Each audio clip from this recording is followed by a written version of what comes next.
Hi everybody, welcome back to the channel. I am really sorry. I wanted to put on something nice and showcase the beautiful necklace and earrings that I made for this particular video, but it is freezing outside.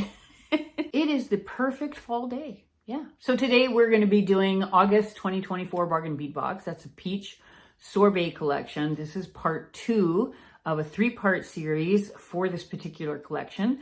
This is a pendant and earrings that I made. Super easy, you guys. I know I always say that in my intros, but it is really very easy to do. You are going to love it. It turned out beautiful. Before we begin, please like the video. If you do like the video, hit that subscribe button if you like the content here, and also click that notification bell. You will be notified of upcoming videos. All right, without further ado, let's get to it.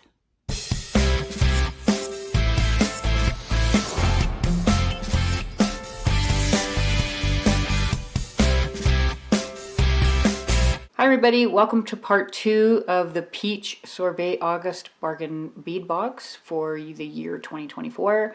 Today we are going to be doing another necklace and earring set, and this one is going to be even easier than the last one. I think you're really going to like this one. Today we're going to be using the 27mm strawberry quartz and brass pendant. This is number 1 on your list. Now I have these separated because I have this design already in my mind, so I just wanted to get everything prepared for you. We're going to be using the 7.5 by 6mm faceted glass rondelle beads in apricot. We're going to be using the 0.6 by 0.9mm brass Coriana chain. Sorry, I forgot to tell you, the Coriana chain is number 18 on your list. These strawberry quartz large chip beads, I love that color. Beautiful. Number 6 on your list. And another of the lobster claws. We're also going to be using 20 gauge faux gold wire again today. So the first thing we're going to do is make a bail for this pendant. You could use a jump ring if you wanted to, but I prefer to just make a bail. So that's what we're going to do. I just cut off approximately 3.5 inch piece of wire. I'm going to trim the edges. This is going to be such a simple bail, honestly, you guys. Okay, what you're going to want to do is put your wire through the top loop of the pendant. Try to get it to, by eyeing it as close to the middle as you can. Don't worry if you're not completely in the middle. And I'm going to take a pair of nylon jaw pliers and I'm just going to press that wire together. Then I'm going to take my bail making pliers. So this is how you want everything to be sitting. So you can see that I folded the wire here, folded it up, but when it comes to the wire going in here, I want it to, the two pieces to be sitting side by side. Now I'm going to fold it over so it's this size. This is the 3rd largest size. So I'm sitting about 1/4 inch up on the wire, and you'll see why when we do the necklace part of this project. So you're going to want to bend that over.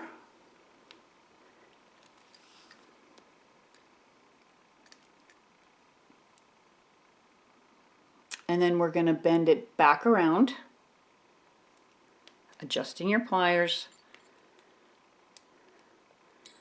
And that's what you should have there.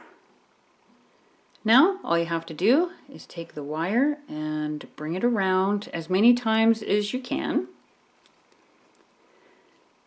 If you find this is really difficult for your fingers, just grab your pliers.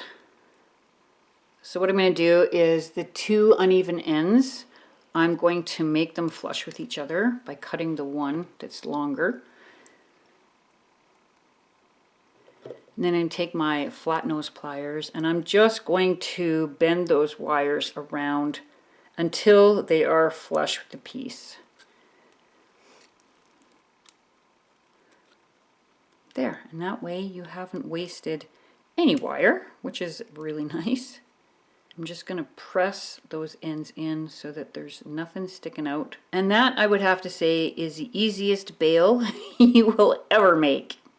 and it looks pretty. Now that the bail is done, we're going to move on to the necklace part. Before we add that, now I've got the Coriana chain, and as you notice, I haven't cut at all. I want to actually just build the necklace before I cut it. I don't want to waste any of this chain. So what I've done is I've divided these beads. So our faceted rondelle beads, I've got 13 on one side, 13 on the other. And we are going to add the 13 beads to the chain on this side here. So go ahead and add the 13 beads, and I will be back when we're ready to do the next step. Okay, there's my 13 beads added to this chain. Now we're going to want to add some of the strawberry quartz. So I'm just going to bring them over here. Now you don't want to use all of these because I do have a plan for a pair of earrings with these. So I'm just going to put so many on here. So start stringing some of your quartz beads on here. So I added 9 beads on here. You may want to add more. You want to do less. It doesn't matter. You do what you feel. Just make sure that whatever you put on this side, you definitely have enough for the opposite side here. Now we're going to take our pendant that we just finished. So I'm going to take it on this side here, and I'm going to put the chain through the hole of that pendant. And then you're going to want to add another 9 beads, the chip beads on this side, or however many you decided to put on there. I'm going to add the other 13 to go on this side of this necklace. So just feed your rondelles the 13 or however many you decided to do. I like the way that that looks. It's simple, pretty. So I've decided to cut it off at the 20-inch mark. So the 20 inch is not including the pendant. And the reason I'm making it so short is because I can lengthen it with jump rings. So that's what I want to do. I don't want to make it too long because I can't shorten it really all that well, not with this chain anyway. So I'm going to trim the chain. So now that we have the main pendant done, we are going to make the end pieces. Now I'm going to do the same exact thing as I did with the last necklace because I really enjoy that type of design. It's strong, it's sturdy. You won't have to worry about anything breaking. It works really well.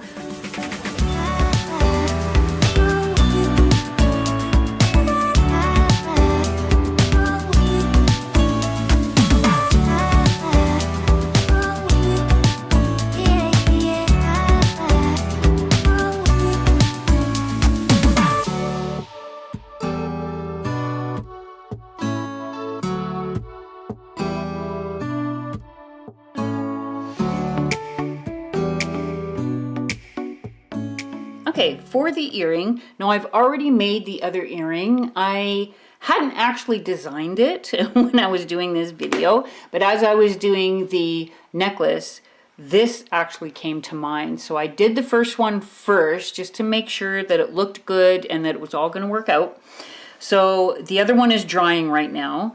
So what you want to do is take the chain that they gave us and cut 2 4-inch pieces off the chain. You're going to take 6 of your chip beads, 3 for one earring, 3 for the other, and 2 of your druzy, or 2 of your faceted beads, 1 for each of the earrings. And I've taken my own jump rings, so 2 jump rings. You can use whatever size that you have.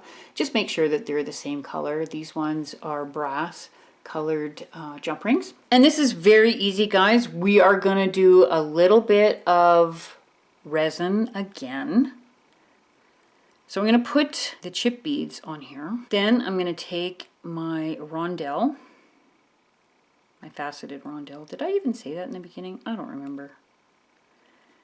And the nice thing is that the rondelle's hole is big enough to take both sides of that chain.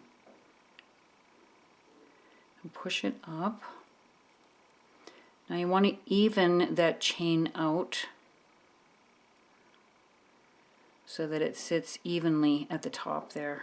So that gives you an idea of what it's going to look like. I'm going to bring my board over. I'm going to lay this down and just make sure that the two ends are as close together. Okay, they are. So they're really close together. I'll bring you in a little bit closer. Okay, so they're really close together. I am going to fight with a piece of tape. I am always fighting with this tape to put it down on this board. Now I'm going to take a pair of pliers and I'm going to get carefully take my end of the earring there and just drop it on there. Just like that. And I'm going to press it down gently. I'm going to take my jump ring. I'm going to take two pieces, my goodness, my brain. I'm going to take two pliers and just pull that jump ring apart. Not with a big gap in it, but just enough to go over these two end pieces of the chain. I'm just going to make sure that this is all nice and flat.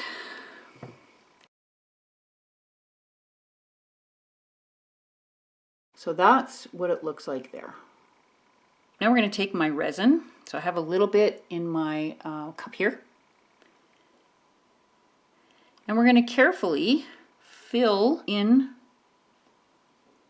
the jump ring, but not completely. Like the ends of the necklace, you want to leave a slight little opening at the top. The space you leave at the top doesn't have to be huge, but the resin will be subject to want to fill everything in. So that's it. That's where I'm going to leave it. Now that I have it where I like it, I am going to quickly put my curing light over top, and we're going to do it for 3 minutes.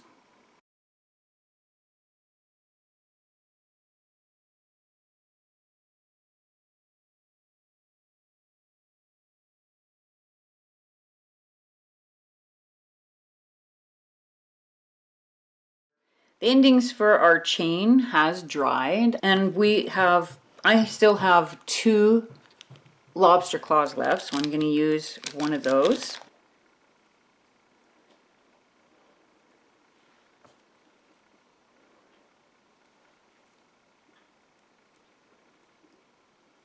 And there, our endings are done for our necklace. We've added the endings for the chain. We've added the lobster claw. Everything is done, and this looks really nice. I think it turned out really pretty. Look at the sun, it's just shining. And then our earrings as well, all done. We're going to add our ear wires. So I've got 2 ear wires there.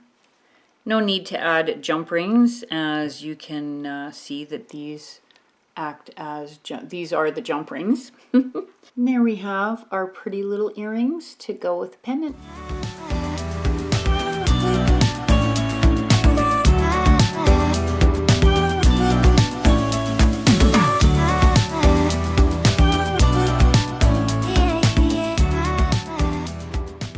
Okay guys, I hope you enjoyed the video. I would love to know if you guys try this one. It is so pretty. Okay, I'm gonna get out of here now. You guys have a great day, and I will see you back here for the next one.